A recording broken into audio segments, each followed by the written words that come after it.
and welcome to another episode of Baggers Chat. My name is Mitch Pattinson, and as always, we're joined by Ethan Daffy.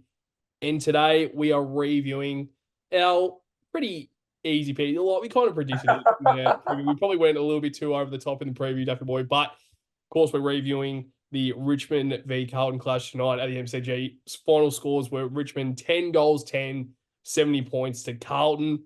20 goals, 11, 131 points, 61-point win.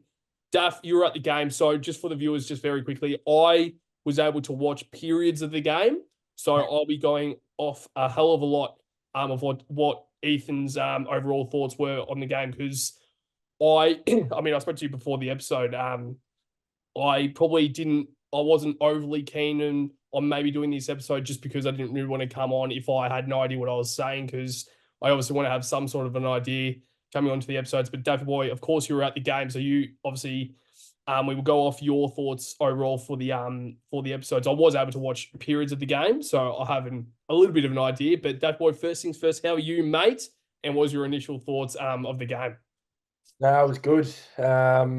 Obviously, they were keeping it tight after we got up 5 goals early in the game. I thought, gee, if we can kick a couple more after that, I thought the game would have been done probably at half time.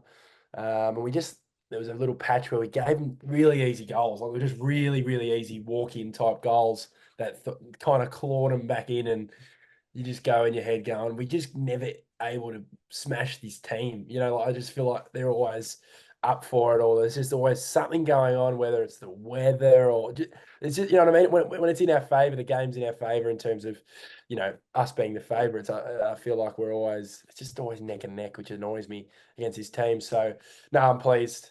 Like I said before we recorded, it was nice to be relaxed for, most periods of that game. Obviously, there's a few moments where you go, fuck, come on. But all in all, you win the game by 61 points. You get a good percentage boost. Another, 20 plus goal performance. It's good fun going to the G when your team's kicking a lot of goals and not playing exciting footy, not boring footy like some good teams and some teams are in the 8 currently. So, it's good, mate. Mm. Was there any stress or any worry throughout the game from your point of view? Um, oh, Not really. I trusted him to just get the job done. I knew we were going to flick the switch at some point, and I just didn't want that switch to be flicked with 5 minutes to go like we did in round one. I wanted that switch to be flicked during that third term after, they got to about a goal down in the third quarter. I thought, I just don't know. We always had the upper hand. We weren't playing from behind, which I liked. So I thought if we kick a couple goals, and then, the rest is history, Pato. I think that was probably the one thing out of that game where we wanted that trust. It was the heading into that game. I mean, like I spoke to you before, we press Yeah. recording, so I was working on the game, and there was a lot of mates around my office that were trying to give me shit because they were Richmond supporters. So they were trying to say, "We've got you, Patto. Don't you worry." And then as soon as they started to get a few goals and get a little bit closer, and it was probably around halftime when we were a little bit unsure as Carlton supporters, and I was still like, yeah, we haven't played our best anyway. You just wait until we get going. And that's exactly what happened. And probably a crucial moment in the game was when obviously the goal went through. When Harry Mackay marked the ball, and it was touched. So I will be honest, the ball was touched, but at the end of the day, it happens every single game to every single team, whether it's positive or negative, at some stage of the season, you will get the luck of the draw. And Yeah. fortunately tonight we got it. But as you mentioned before we press record on the episode once again, Harry Mackay still had to mark the ball in the wet Yeah. against the defender right on his tail, and he still marked it clean and still went back and kicked the goal. So there's also a lot of conversation about that, but you can't put that down to the reason why we got that run of goals, because one was yes, Richmond may have dropped their heads a little bit after that goal, but it's one goal. We put on, I don't know how many goals. How many 7 goals? in a row. So 7 in a row. So we kicked 7 goals in a row. Was that just in the third quarter? Yeah, 7 in a row. Yeah, and Yeah. then they got one back, and I think it was 7 or maybe 8 in a row. I don't know. Yeah. Yeah. So that just shows that when we get that time to, and you know that it's always coming with Carlton. That's what opposition sides need to know is eventually we will get our run on it with goals, and that's down to the opposition whether they can stop us. And Mm. if you really think back to last year, this period last year, round 16, round 17, this is what our best football was about. It was the Yep. run of goals, and it didn't matter if we had a first or second quarter that wasn't overly great. It Yep. was the third or fourth or whatever quarter it was where we would kick Yeah. 8 goals in a quarter. That was the one that mattered. And Charlie Curran and Harry Mackay once again didn't really dominate proceedings tonight on the scoreboard, but there were other contributors. And I think there was 12 individual goal scorers. I don't know exactly. I think halfway through that fourth quarter, they definitely said 11, but I don't know if we got an additional individual goal scorer, another goal scorer that hadn't hit the scoreboard. But like that in its own right shows how great we were across the board because everyone was contributing to kick goals on the scoreboard. But Dave Boyd, we'll now move on to, I guess, the Premiership quarter, and that's obviously the third quarter. That's the quarter that the best sides in the competition show themselves to the worser sides, but also against the better sides in the competition. Yeah. This quarter proves who's the better team, and tonight we pretty much showed why we are one of the best teams in the competition, but also we are loads better than Richmond. And as we've kind of mentioned then, as that moment of Harry Mackay taking the mark, that happened in the third quarter, and we kicked that goal and we did not stop. So, of course, I think, so I'll go to the timeline very quickly. So we were on, if my computer wants to load, Deaf Boy, why did I go down? So we were 7 goals at halftime, and then obviously three-quarter time we kicked, so we were up to 14 goals. So we obviously kicked 7 goals in the third quarter, and then we added another 6 in the fourth quarter. So not only our Premiership quarter, the third quarter was crucial from our point of view, but also come the fourth quarter, we even pushed it even more. We kicked 6 goals, and that was the moment from my point of view where we're being tested by a poorer side, not a side as good as us. But once again, we proved it. Last week we saw 63 points once again against Geelong. But this week we did once again against a worse side, but it was still 61 points. So Daft Boy, what's your overall thoughts on the Premiership quarter? And if you think that third quarter is crucial to set the standard come the fourth quarter. But overall, what was your overall thoughts being at the game and how crucial that third quarter was?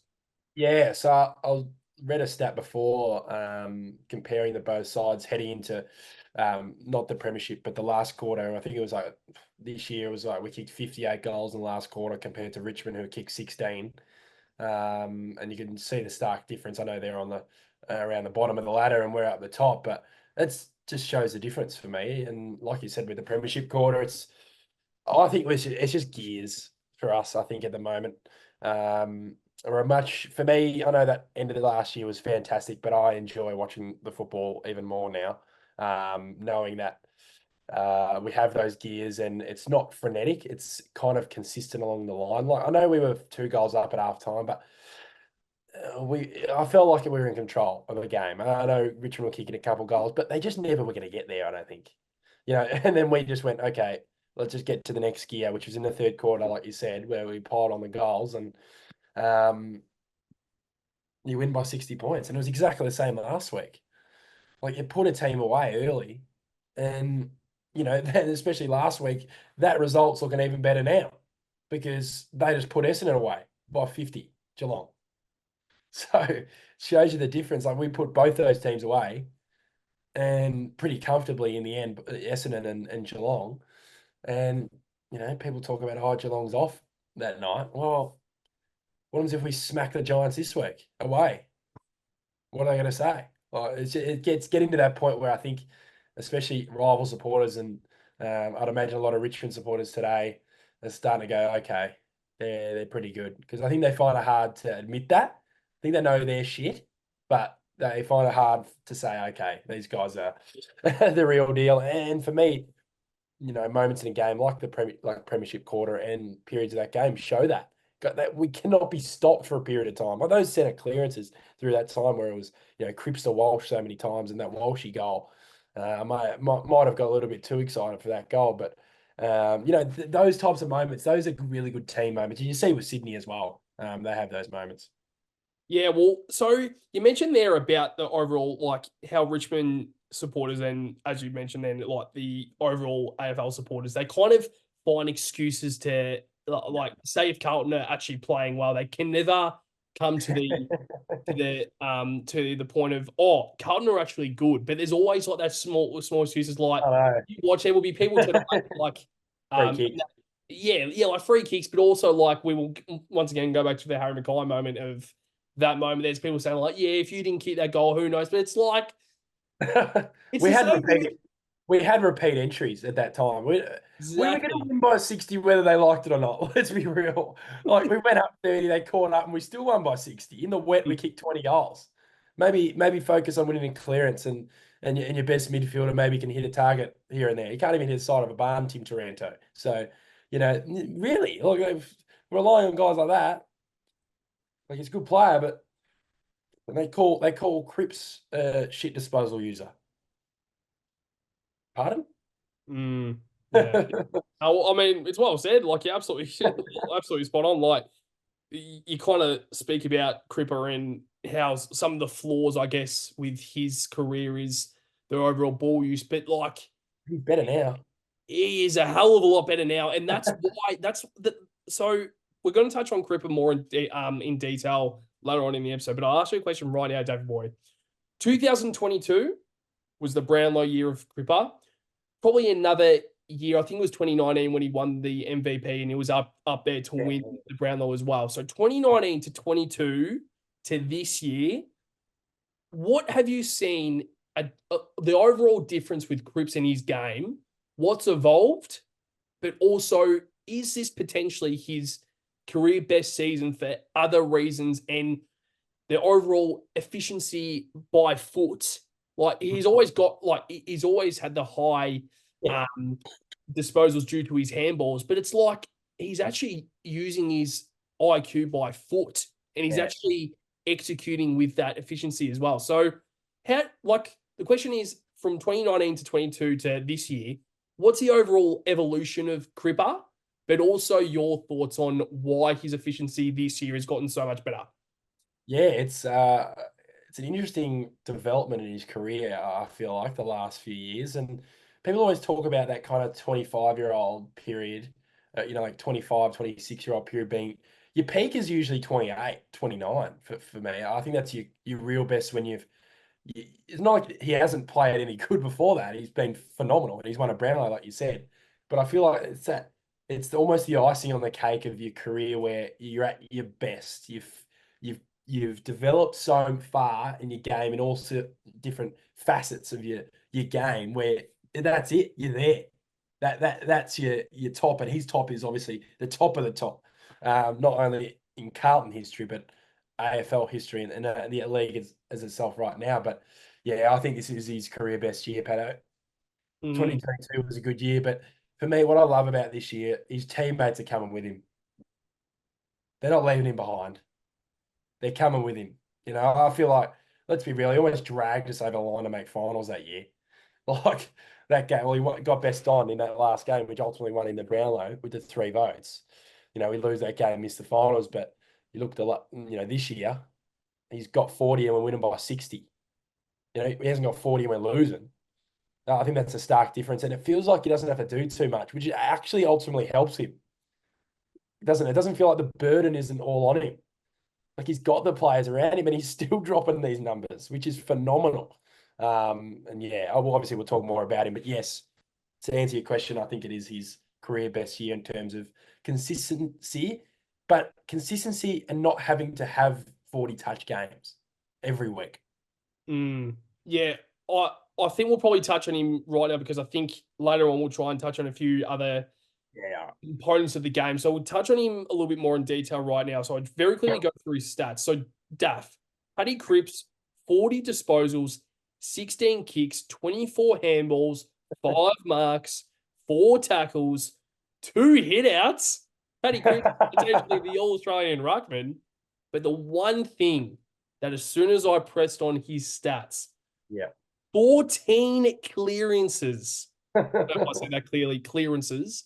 But that's nuts. So he's 14 clearances, and then the second best was Tim Taranto and Toby Nankervis somehow with 9. But the next best for Carlton was Walshy at 5. Yep. So Crippo got 9, like +9 clearances within Carlton. The second best is Walshy. That's unbelievable. So you mentioned there about how you think that Paddy Cripps, like, this is the best version of Patrick Cripps right now. Do you think it's because the side is so much better and he's kind of able to evolve in terms of his efficiency, and he doesn't need to be the bull and the brute in the middle anymore? Like, I mean, he's still doing it because he's still getting 14 clearances. But I'll ask you again. I know that, like, another question. Like, I know that he's probably in his best Patrick Cripps, right? Like, it's his best football right now. But another question, and this might be a little bit too outlandish. Is he the most informed player in the league right now? Yeah, I know it's a tough question. I think the other guy is probably Tom DeConey, to be honest. So shows kind of where we're at the moment, Patto. It's a good problem to have. We don't know which player of our own to pick as the best player in the league in terms of form, which is unbelievable. But yeah, he's definitely up there. I still think he doesn't get talked about enough, but I don't mind that. I don't mind that because as long as he's lifting up the cup and he's got the medal around his neck, who cares in the scheme of things? Everyone talks about individual awards. We're done with that shit. Like, if he wins the Brown, I'll be happy, and of course, but we're done with rising stars. We're done with, who cares? These guys on the ground don't care. They love to be in each other's company. Like, even today, my mum was saying, like, these boys fucking love each other. They love each other, and they love this man in particular. And it's just, I don't know. I think he's created it from the top, to be honest. He's always had a good nature about him. And that's why he's such a good leader and, the best captain in the league, because he's that guy. He's a tough guy when he needs to be, but also a calm, and I don't know, just something about him. You know what I mean? He's got a really, really good nature, obviously a great person. And that probably reflects on field too, being a really good person. Not everyone goes, just because he's a good person, but it's that combining both. Be that brute, be that superstar, but also be that guy for your teammates to rely on and get around and stuff like that. So, and he was, especially at the end of the game, we'll touch on this guy with ORAZIO when he kicked his 4th goal. He went up to him. He said something like he really grabbed him and went, probably, because he's obviously, there's been talk about him, right? And that's the game. That's his best game for Carlton, ORAZIO. And who's the first one to go straight to him? Patrick Cripps. So it's just his leadership helps his game, and his game helps his leadership. So it's just an all-round bang. Well said. And then another stat that I didn't even touch on is obviously his goal that he kicked from the pocket, and when he turned around to the crowd, that's goosebumps moment, because think back to the amount of shit he has gone through as a Carlton captain, but also as a Carlton player. Yeah. Bloody hell, he's been through the dark moments of the Carlton Football Club, but to see that when he just turned to the crowd and just went like that, that's the pinnacle of. Yep. And obviously the pinnacle is winning the bloody cup, but of course. moments like that. Yeah. Oh, that's just amazing. You mentioned there once again about ORAZIO Fantasia, and I think it's a really good point that you brought up. But I think what you were trying to say there, which I completely agree with, is the way Patrick Cripps is as a skipper. Is every single player, when they cross that white line, they are playing for Patrick. They are playing for anyone else. Like, I mean, obviously, like, you want to play, like, you're playing for yourself, of course. You're playing for the club. Of course. But when you see a skipper like Patrick Cripps going out leading the football club, you want to win for him, because the type of personality he has. Yeah. You want to win for guys like those captains and the best captains of the modern era, like a Trent Cotchin kind of brings to my mind, Max Gawn as well. But overall, those leadership qualities that they have, they all are fantastic captains, but they're also terrific clubmen as well. Yeah. So they kind of They do it really well in terms of like how you said, the combining of the Mm. personnel, like the personnel of Patrick Cripps, but also the captain of Patrick Cripps. They both gel really well together, in my opinion, with what I see.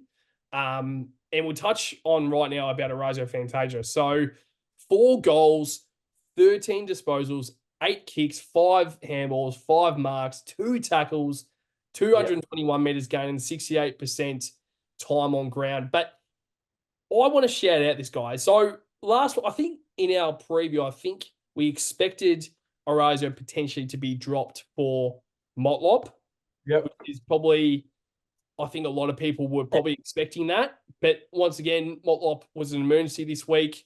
ORAZIO Fantasia was playing, and I'm sure there would have been a lot of Carlton supporters who very unfairly bags this guy. And once Mm. again, he would have been heading into this game of, I mean, I hope he doesn't feel the pressure, but there would have been Carlton supporters, Oh, stupid Carlton supporters out there yeah. Yeah. bagging this guy. Yeah. He's playing for the club and he's playing for himself, but you still decide to bag him, which Yeah. astounds me. But Mm. 4 goals, and the one thing that we have kind of spoken negatively about ORAZIO is converting on the scoreboard. But tonight, Yeah. he did that. So, Yeah. what's your overall thoughts, Afroy, about his game? But how glad are you to see finally that he has got some confidence in front of the goals? But also, does this keep Jesse Motlop out of the side? I think it does. I think it does. Depends what they look at because it's a whole minefield in the whole selection thing. Because I think I loved his game today. Absolutely loved it, and his conversion was great, and the way he pushed deep in defence was great. He's still playing that high role. He's still playing that wing, high half forward, linking up in defence. Being that he's just a good ball user. They said it on the. I just watched a bit of the replay before he hopped on, and they just said he's that type of. His foot skills are good. He nails those little 45s when you need to. He's silky. He doesn't need that many touches to have an impact on the game. And I felt like before the bye, that he was having those half moments in games. I feel like that Port Adelaide game, there was so many moments where he was playing well, but he just wasn't like it just wasn't finishing off for him. That's just what happens in football, and that's how you build your form. And I think another example of that is probably Zach Williams. He had bits and pieces at certain stages when he was a little bit out of form, but he just couldn't put a full game together. And what does he do today, Fantasia? Puts the whole game together and kicks 4 goals, most for the game, and kicked an absolute ripper goal from the boundary at the end of the game, which is fantastic to see. And it's good to see the boys get around him because everyone has their challenges. And like we said, the guy we just talked about had his challenges with Cripps and his form in 2021 and the whole how his body's apparently cooked in 2021 and goes on to win the Brownlow. But it's just everyone has challenges. Every single player on this team has had challenges. And, look at Alex Chincotta, for Christ's sake. He's 27 in his second year of AFL footy.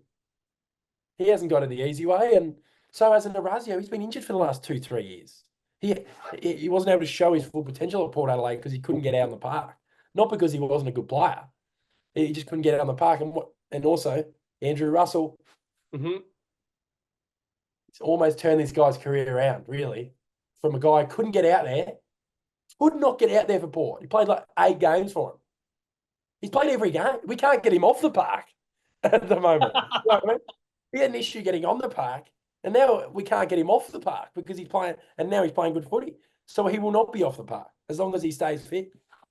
So another thing about ORAZIO, and so that's why I asked you this question, because I obviously didn't really see overall with this question, like if I am confident enough to answer this question. But today's game, for him to get 4 goals on the scoreboard, did you see a bit of a shift with his role? No, Okay. no. I just thought he was putting himself in the right, like he'd just be in the right place at the right time for his 4 goals. He doesn't push too deep inside 50, but he puts himself in the right spot to be able to impact the scoreboard. But his priority for sure is pushing deep for team defence, for sure. Absolutely. And then, the role we've been talking about and watching that a lot of people don't see when they're watching the football. That kind of unrewarded running, running different lanes, not getting that much of the ball. And today he did get chances. And yeah, I think his role was exactly the same. But geez, if he's able to put a few goals together, we're going to have a lot of outlets to goals come finals time because, especially Charlie and Harry probably due for a bag. I thought Harry was very good today. I thought Mm, Charlie was good when he needed to be. I thought Ben Miller was very, very good on him yeah. today. I just thought he was really well matched on him. So it wasn't a Charlie issue. I just thought he was, it was a wet game. And we scored 20 goals in a wet game, can't I? You can forget about that as well. Mm.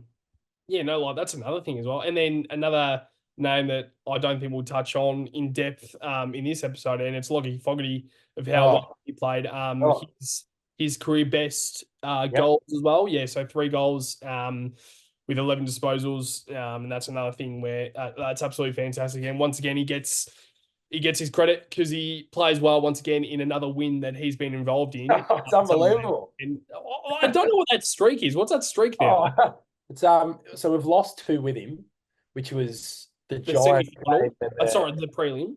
Giants in the prelims. The Giants they don't count because that Yeah, was yeah. See, we threw in the towel that game. It didn't matter. So and that final obviously. So he's like I think he's like 20. I think he was 16-2 a few weeks ago, and we've won 4 in a row. He'd almost be 20-2 with him in the side. It's unbelievable since that fucking Gold Coast game in front of 10,000 people at the G. It's unbelievable. This turnaround is just ridiculous. I reckon it could be Lockie Fogarty to win the Brownlow medal, mate. His stints in the middle, by the way, his stints in the middle Yeah. today were great. He had a few moments where he just really didn't allow them to get momentum in the middle. Like even if it's a little touch or a little kick forward, he just puts himself in the right space. And like we say with him, just nails his tackles when he has to. Some weeks he has 8 tackles, some weeks he has 2, but sometimes your 2 tackles are worth more than 8. You know what I mean in the scheme of things. So yeah, he was good again today. Yeah, there's so many players that played so well Oh, tonight in the game. And another player, it's probably his season best game, but you probably wouldn't say career best game because he's had a hell of a lot of games. But this just shows how important he is to our midfield. And it's Sam Walsh, 2 goals, 26 disposals, 11 kicks, 15 handballs, 5 marks, 10 tackles, Daffy boy. Nuts. 5 clearances, 343 meters gained, and of course, the 1 goal assist. Daff, what was your overall thoughts on Sam Walsh's game? And are those stats a little bit like me seeing those stats? That is insane. yeah. Do you think the stats kind of matched his performance today at the ground? No, he was great today. My biggest credit of his throughout his career is the work rate. Being able to find the ball through work rate is a tough skill. And to be able to work hard, you got to work hard sometimes for footy. And that's how he does it. And yeah, goes uncontested possession. People go uncontested. But it's not about that. He's creating the uncontested possession because they cannot go with him. It's like Dacos sometimes. People go, oh, uncontested, uncontested. It actually almost shows that you're a better player sometimes. If you get a lot of uncontested, obviously there's some players where they get cheap, halfbacks and, Daniel Rioli, who's no good, and those types of players. His work rate is unbelievable. And his link ups today with Cripper. And now, Patto, he's adding another string to his bow. He's kicking goals.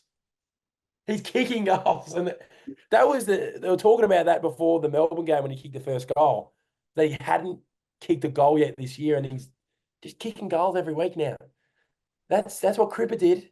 He had still probably that level, not level below, I guess, the level below Cripps. He's 24, Walsh. The way him and Cripps linked up today, if we see that on grand final day, I might have a heart attack. That's another thing where like was Cripps or Walsh tagged at all today? I don't think they can be tagged. No, There they was weren't. no attention. Nah. There wasn't really. There wasn't one from Richmond, no. Nah, they just focus on themselves because that's what they do. Like like clearly didn't tag Cripps.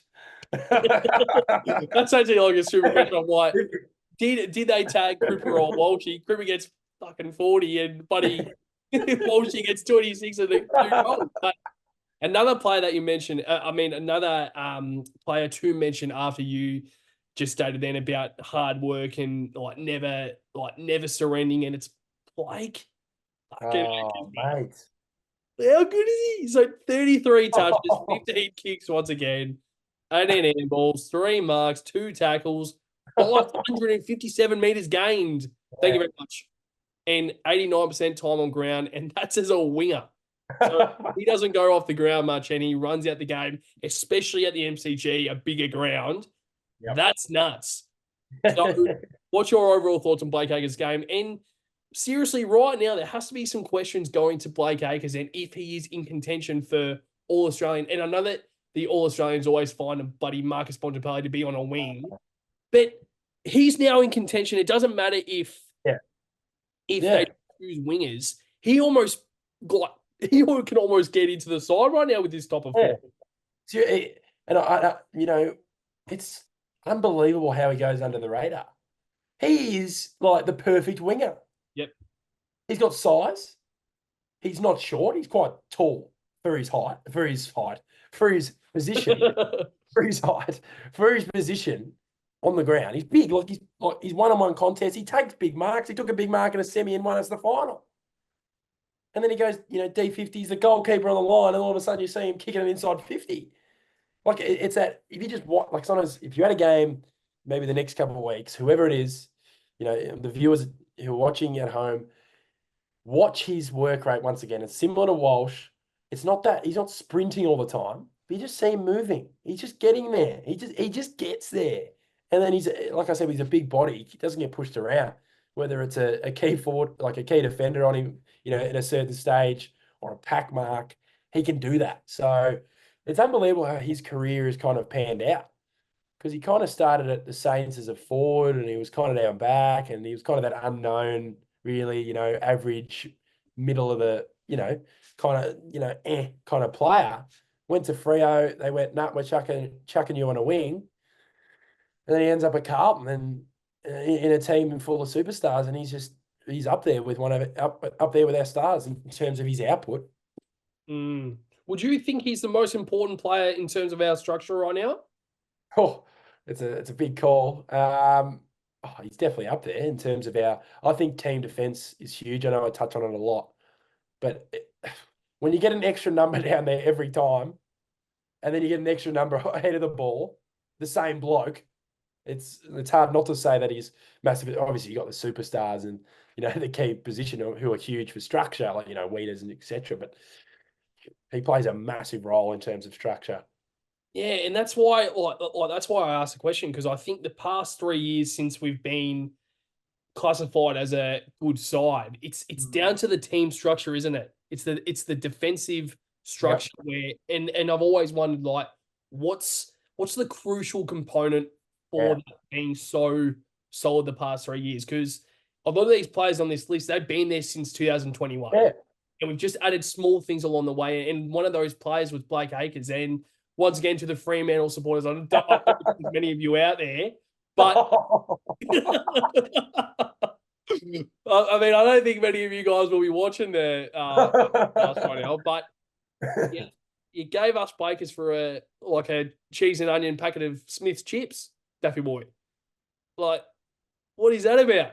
It's unbelievable. And another Smith's chips package was Elijah Hollands. What's going on? What are they doing, the Suns? He was playing VFL Grand Final, Patto. What's going on there? Oh, Jesus. It's unbelievable. And then another thing that I was searching through the stats, and it's Patrick Cripps getting 80% disposal efficiency of 40 touches. Yeah.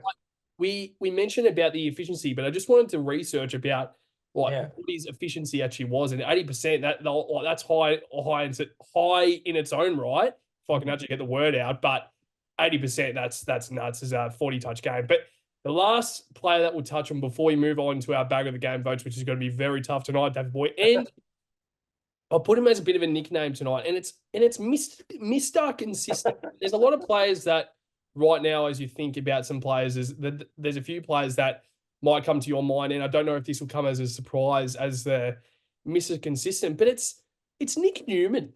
Yeah. 28 touches, 23 kicks.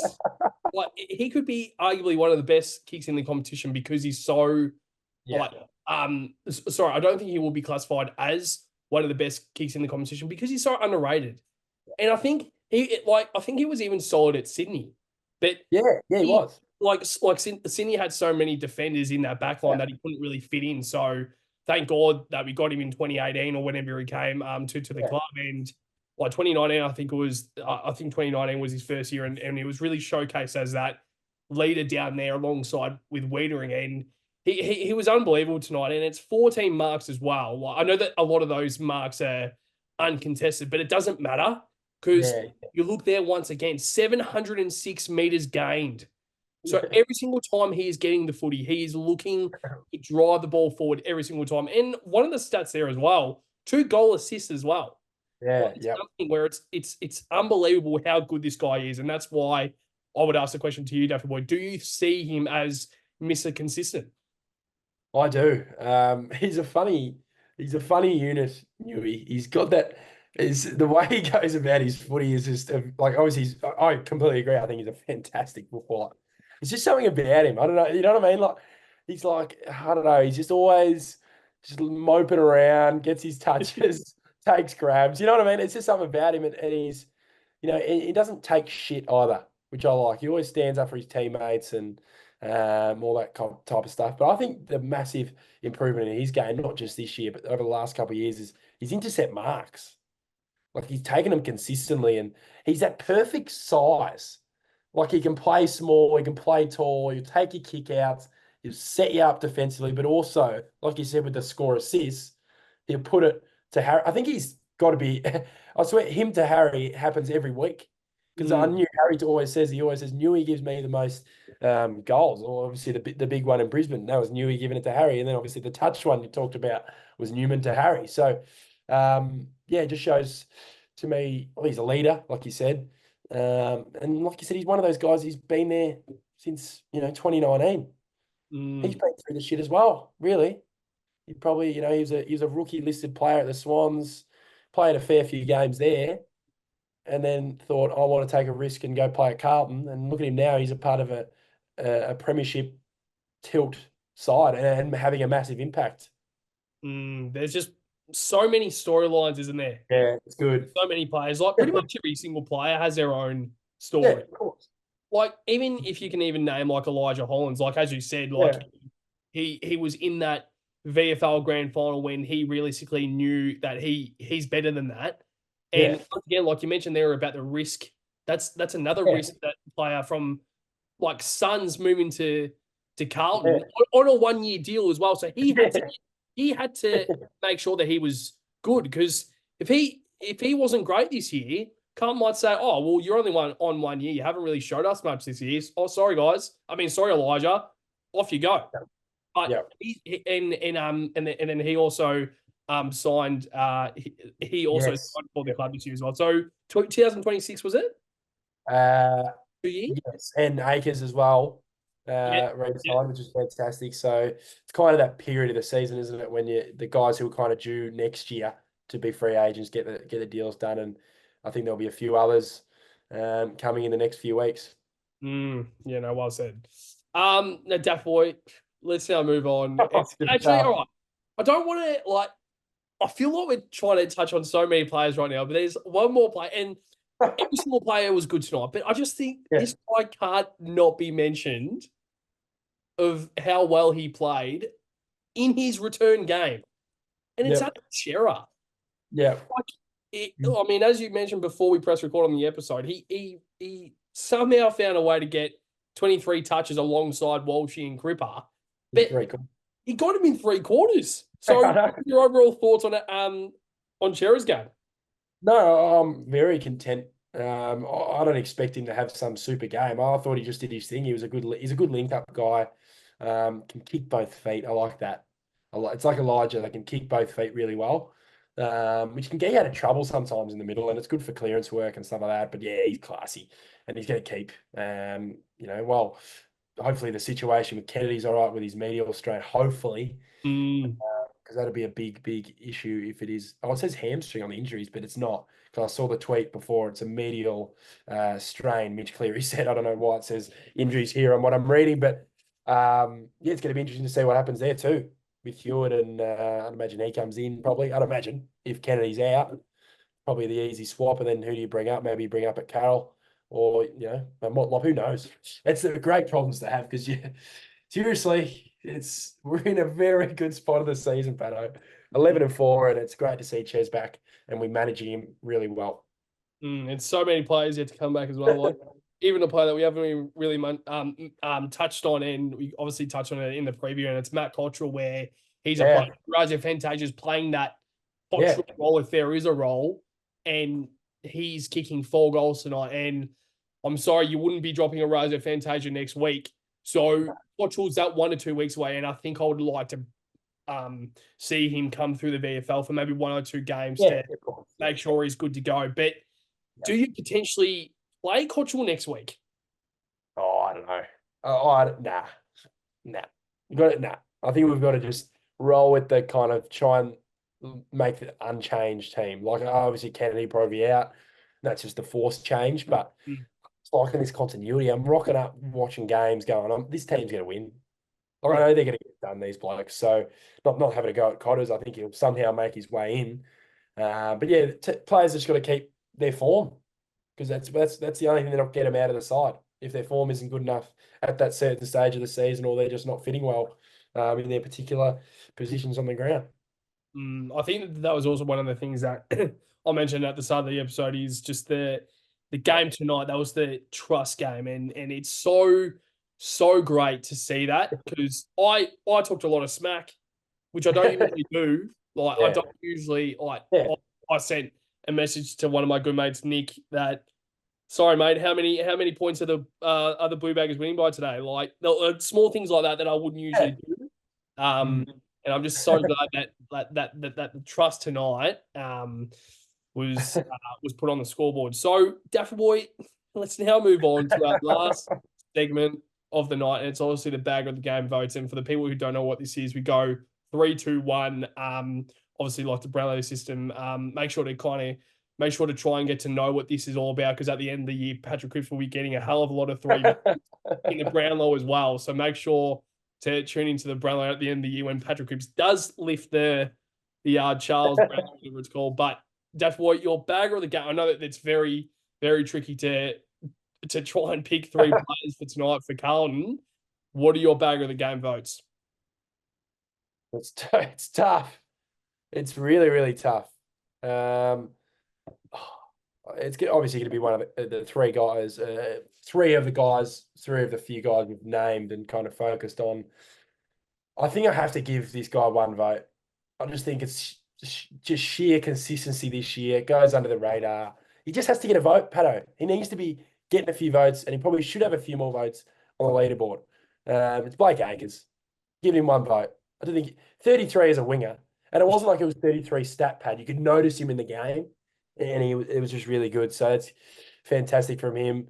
I think it's his first vote of the year. I think it's going to be his first votes of the year, Pato. This is history making here on Baggers Chat. He's a debut on the Bagger of the Year votes, and it's going to be ORAZIO Fantasia. He's going to get the 2 votes. Love it. He's going to get the 2 votes, Pato. I'm just looking, like I've got this little list here. I usually just write my best players, probably about 6, and then kind of choose from them and nail down the 3. And 3 votes. Do I have to say the name or? Because it was obviously Georgie Hewitt. Georgie! 3 votes, Paddy Cripps.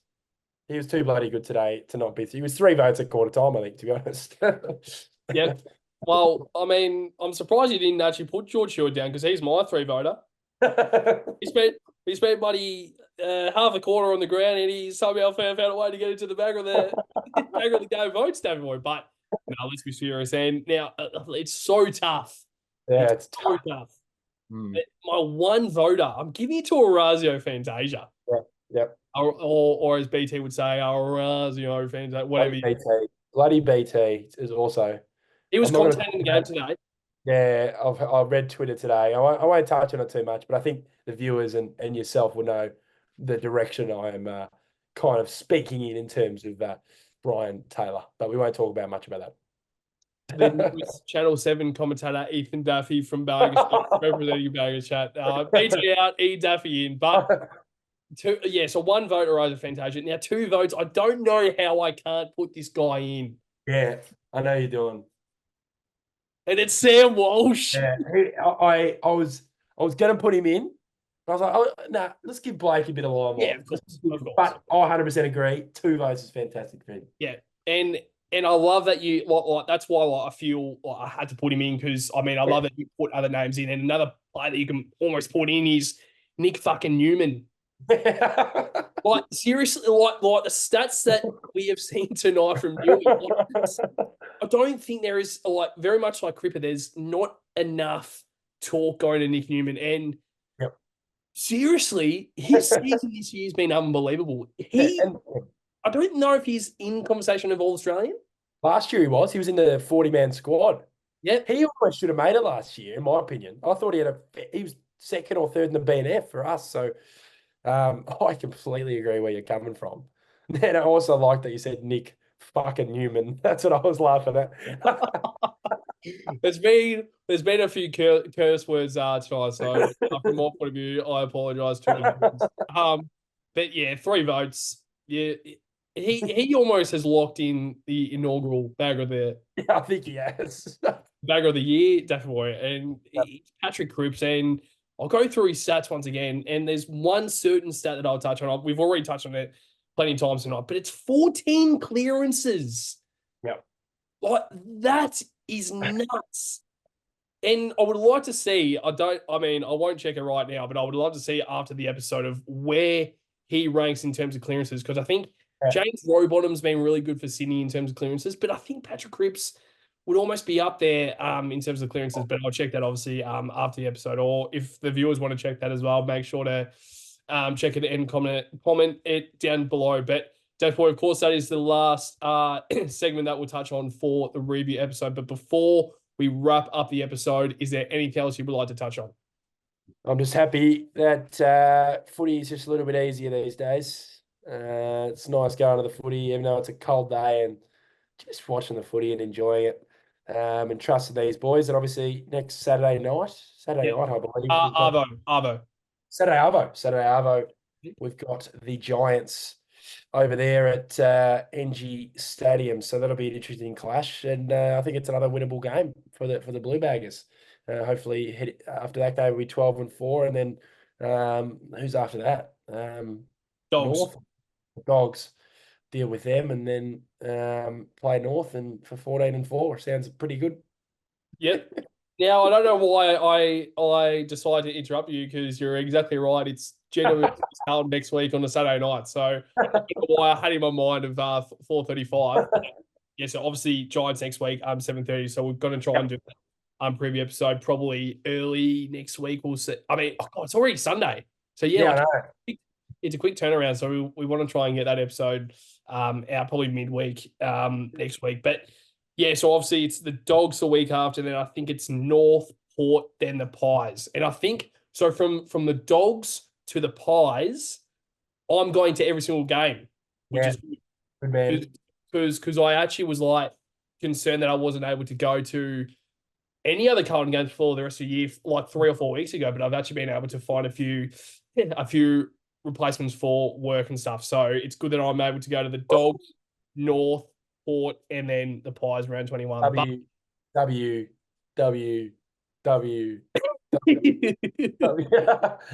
really, fuck. Like, are we really gonna? Are we like? I know people. Like I always say, we've got the right to be confident now. I think you're 11-4. It's kind of you get past that stage of nervousness. We're 2 games ahead of. Well, game and a half ahead of third, 2 games ahead of fourth.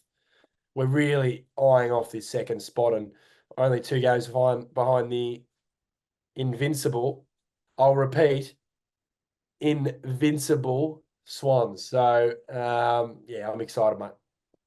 Yeah, well, that's also another conversation of Fremantle getting the job done against the Swans at the SCG as well. So, as you said, the invincible team who is pretty much unbeatable at the SCG has lost to Fremantle, who don't travel well either, and they Yes, yeah. can't win games outside of Optus Stadium. So they've shown Yep.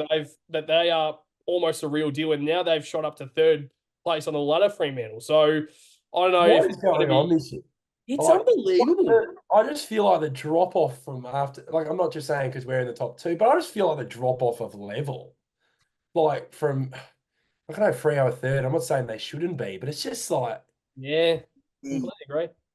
yeah, like give me Freo qualifying final at the G. Honestly, Blake Acres he'll Oh, kick seven.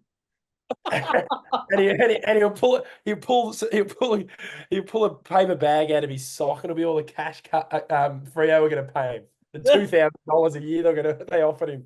oh boy. Oh boy. I reckon I would almost accept $2,000 like the Fremantle Footy Club. But yeah, who knows? You might be buying your grand final tickets right now, Fremantle supporters, for the three or 400 people of you out there in the nation. I don't know why we're bagging Fremantle. Not even a small club, I don't think. But I don't even know why we're bagging Fremantle. We're bloody reviewing with the Tigers and we're bagging fucking Flagmantle. I don't even know what's going on. But we beat Flagmantle and we played two good minutes of footy, mate. oh, we're in shambles here at the moment. We're in absolute shambles. But I mean, you would bloody hope we don't lose to the finals after that. But to every single blue bagger out there, make sure to I mean, we said it last week, but enjoy this moment right now of us being not cocky, but overconfident of going out there to watch your favorite team play the type of football that we're playing right now, and it's really pleasing. And obviously, we can hope that we can try and bring it for the finals as well. But right now, right now that's the football that people love to watch, and I think Carlton is starting to become a team that people like mutual supporters want to watch Carlton play because it's the brutality of AFL football, but it's also consistently attacking the footy, and it's complete opposite of what we were saying halfway through last year. Yeah. Complete opposite. So that's another thing of like how crazy that has been the evolution of last year to now. But before we do wrap up, I know that I've already asked you that for you, but is there anything else you would like to touch on? I'm just happy, mate. I'm just happy, and I'm looking forward to our next victim, and that will be the Greater Western Sydney Giants at the Graveyard, where they play with no people in the crowd. We're going around buddy bagging every single club with a buddy leg. And also, bugger you, Collingwood. Also, this is my last bagging of a club. Losing to the Suns. Ben Ainsworth is your father. Oh boy. But yeah, so to every single blue bagger out there, make sure to like, comment, and subscribe. But to also all of the AFL supporters and general supporters around Australia, make sure to tune in because we do upload 2 episodes a week, preview and reviews of every single game. So make sure to tune into that, and also get around our Spotify, our podcast platforms. We're on Spotify, Apple Music, a few others as well. So also get around our social platforms. Daffy's doing a very good job of doing of trying to upload as much content on that as possible. So make sure to get around that. But to you, Daffy boy, and to every single blue bagger out there in the nation. Ah, the baggers!